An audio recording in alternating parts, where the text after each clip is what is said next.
Let's learn about congruent triangle. So the figures that have the exact same shape and size are said to be congruent. And for juniors that we need to learn only about triangles, congruent triangles. Okay. So two triangles can be congruent if they have the, like as I said, it's the same shape. So here what we are going to learn is how triangles can be congruent. Suppose if you have a triangle like this and you have another small triangle like this. Okay. And um, so two triangles can be congruent if, okay, maybe I will just draw another triangle with the same shape for initial this thing. So suppose if I have triangle A, B and C and another triangle called D, E and F, okay, what when these two triangles will be congruent is if this side, if one side of this is equal to the other side, this side is equal to the second side, if this side is equal to the third side. Okay, so two triangles are congruent if three sides in one triangle are equal in measure to the three sides of the other triangle.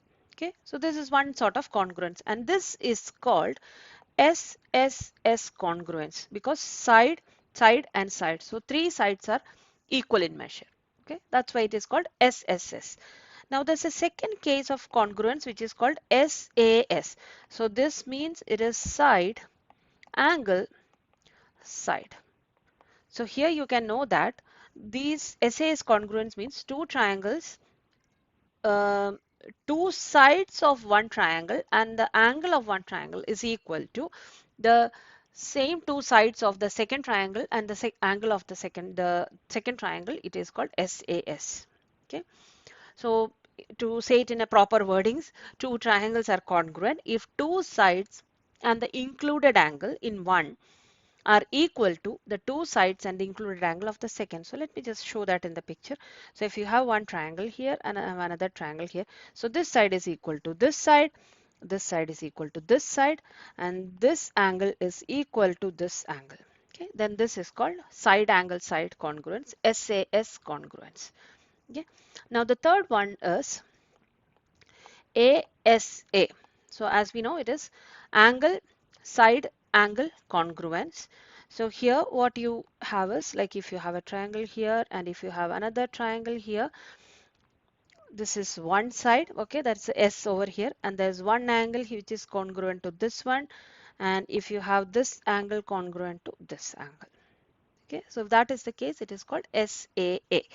And the last one is RHS. So right angle, hypotenuse and side.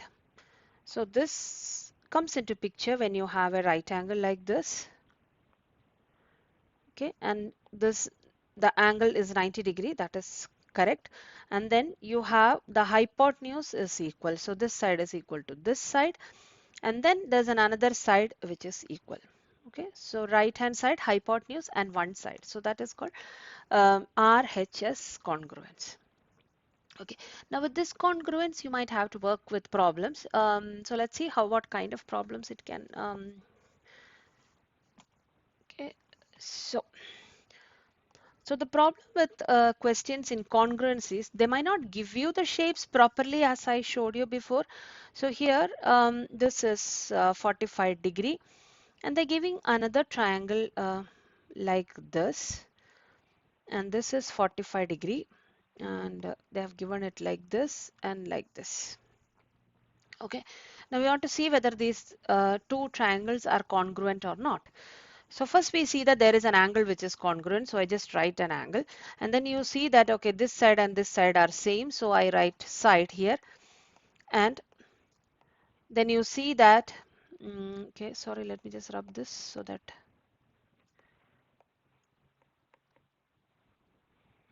then you see that this side and this side are congruent, so I just put another S here. So I was tempted to put at the end, but then it will sound very odd, so I put SAS. So it is an SAS congruence. Okay, and with this you will have to work on different angles also. Like let me see if I can get some questions.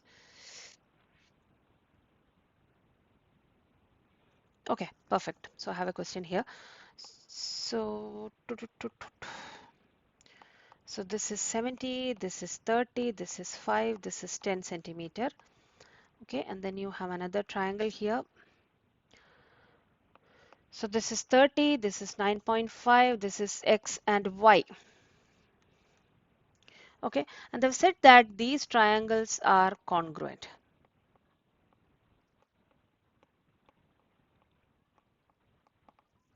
Okay, these triangles are congruent. So which means that there is some similarity between these two angles. Um, so let's see. How will we start with? So there's a 30 here, there's a 30 here. Okay, so I'm saying that there is some sort of, these are congruent. So which means that those sides are equal. And they have 9.5 here, this is 10. So we don't know the next measurement, right? Mm, so what we will do? Maybe, maybe we can try to understand. Okay, okay, so we have 30 degree. Okay, so what I'm going to do is like I'm trying to find 30 degree and the sides which are next to the 30 degree. So this and this. Okay, so this is 30 and this is 10. Okay, similarly, I'm going to get the ones for this triangle. So on one side it is 9.5, on one side it is y. So here I see that this is 10, so y will be equal to 10 centimeter. Okay, that is one thing. And at the end of this 10 you have 70. So I am assuming that this x will be, not assuming, it is like x is equal to 70 degree. Okay, so you think of the congruence, you find out the mapping between the two triangles, and then you match out and work with the angles.